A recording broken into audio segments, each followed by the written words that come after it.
70 años del Minuto de Dios al aire, llevando a los colombianos un mensaje espiritual y de esperanza. Todos los detalles con nuestro invitado especial.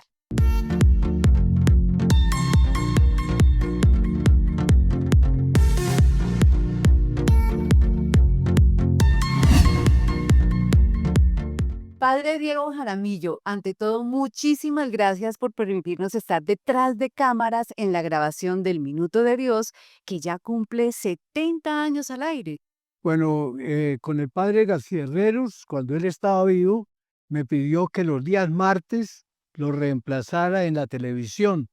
Hace ya 58 años que comencé a hablar por televisión, pero una vez por semana.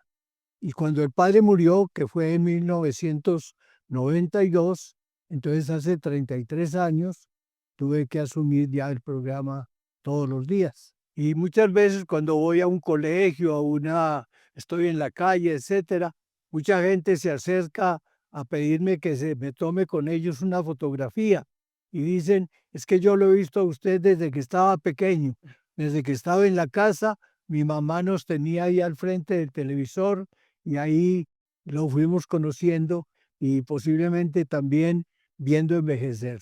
Esa frase con la que termina el Minuto de Dios, ¿cómo fue? ¿Recuerda qué le dijo el padre Rafael para hacer? Bueno, el padre García Herrero la hizo.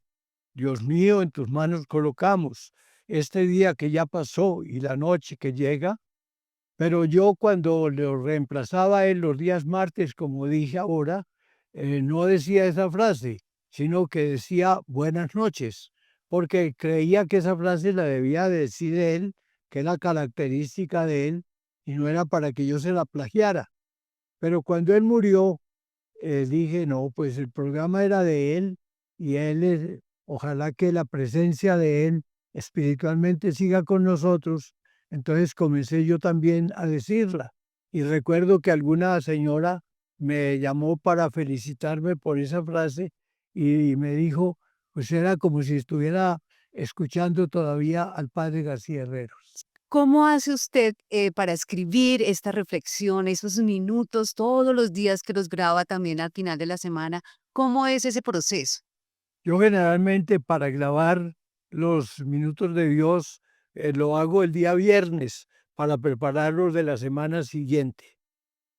Como cualquiera que va a escribir, tengo que coger un lápiz y un papel y sentarme a la mesa y ver, en primer lugar, si en la semana que llega hay alguna fiesta importante, alguna conmemoración.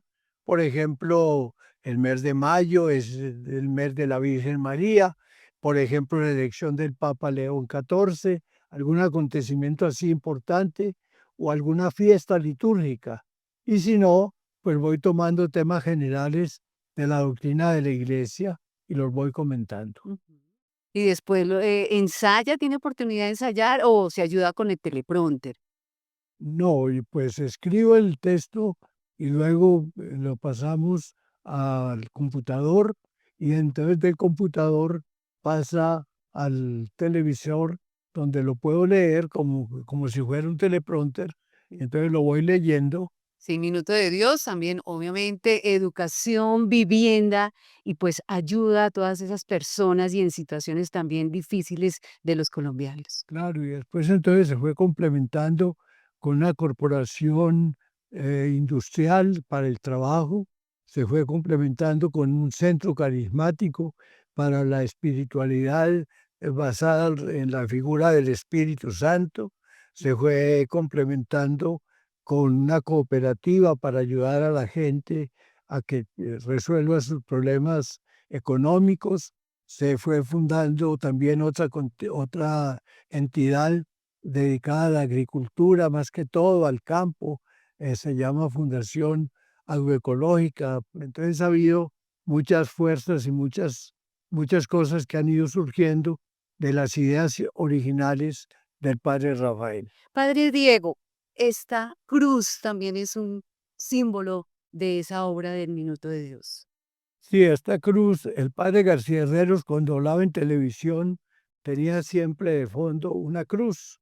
Pero un día él llegó a la televisión y le dijeron, padre, excuse, el lugar de donde usted emite el minuto está hoy ocupado por otras representaciones que no podemos cambiar y está, pues, no se puede mover nada ya. Tenga la bondad de hacer el minuto de Dios en otro lugar. El padre fue a ese otro lugar que le indicaban, pero dijo, bueno, pero ¿con qué cruz? No había cruz. Y el padre insistía en la cruz. Entonces un obrero de una rume de madera que había cerca cortó dos palos, que son exactamente estos dos. Estos son los palos originales. No eran, tenían más el color de madera, después se les uniformó con un color oscuro. Pero entonces se ataron los dos palos, aquí está con unos alambres. Sí, en esa época no era alambre, sino cabuya, pues eran pitas. Sí. Entonces con eso se armaron los dos palos. Pero como ese palo que queda allá al lado tuyo es más grueso que ese palo acá, entonces lentamente se fue inclinando. Pero entonces cuando el padre lo vio así, dijo, pues es como un poco más original la cruz, entonces más puede ser más característica nuestra, entonces mejor clavémosla. Y se volvió el emblema del minuto de Dios. Padre Diego, muchísimas gracias. Y bueno, de una vez lo felicito por su cumpleaños. El cumpleaños del minuto, sí, ya lleva 70 años. Y usted también, padre. Cumpleaños feliz. Muchísimas Muchas gracias. gracias. Muchas gracias.